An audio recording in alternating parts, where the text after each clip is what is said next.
let's talk about a silent threat, one that can totally dismantle your home from the inside out, turning your biggest investment into your absolute biggest nightmare. We're talking about water damage, and today we're going to give you the survival guide you need.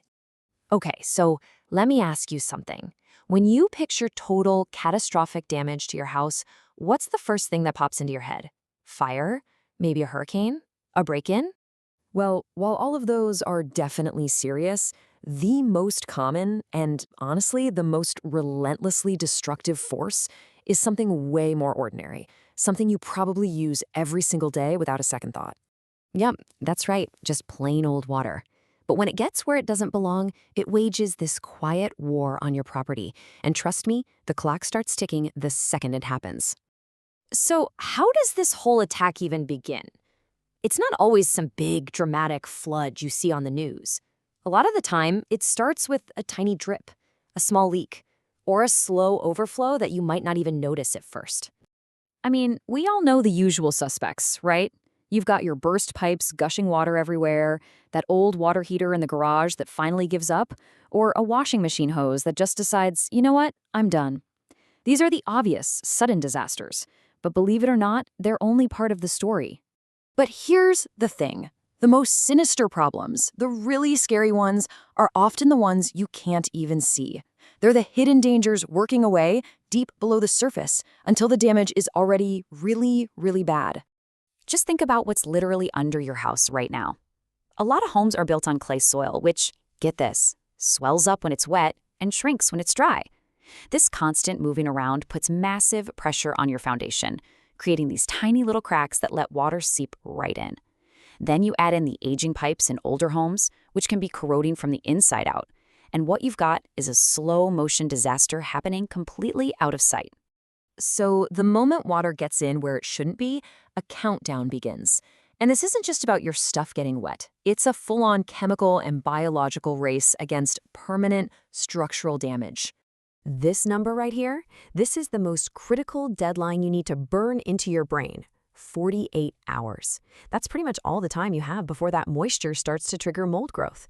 And once mold takes hold, it's no longer just a water problem. Nope, now it's a hazardous material problem, which is way more complicated and way more expensive to fix.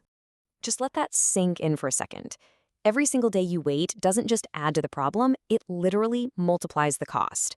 What might have been a pretty straightforward drying job on a Monday can become a full-scale tear-out-the-walls reconstruction project by Wednesday. So knowing what to do in those first few minutes is absolutely crucial. Your first move, no questions asked, is to stop the water. If you don't know where your main water shutoff valve is, your homework after this is to go find it. Seriously. Next, call for professional help immediately. This is not a DIY job, and time is your worst enemy. While you're waiting for them to arrive, document everything with your phone. Photos, videos, every angle, every wet spot. This is going to be gold for your insurance claim. And finally, if it's safe to do so, get your furniture, your photos, your valuables out of harm's way. So, the pros show up. What happens next?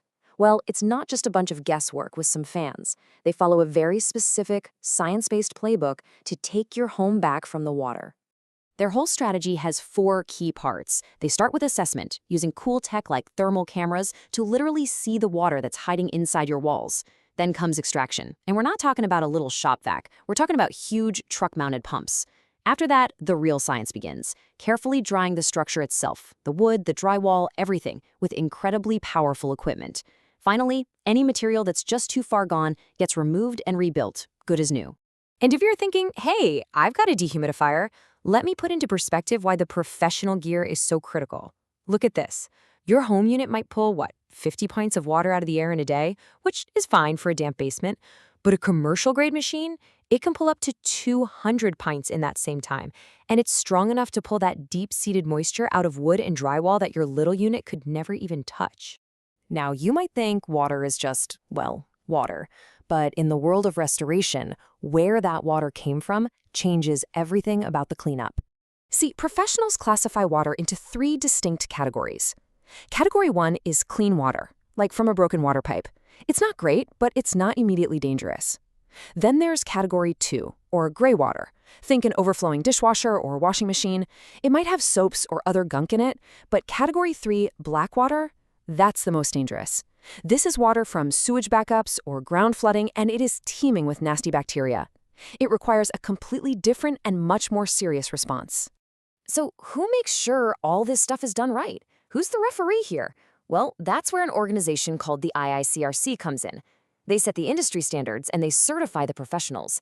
Basically, if a company is IICRC certified, it's your guarantee that they're following a proven scientific process to get your home truly dry and safe, which prevents those awful long-term problems like mold and rot.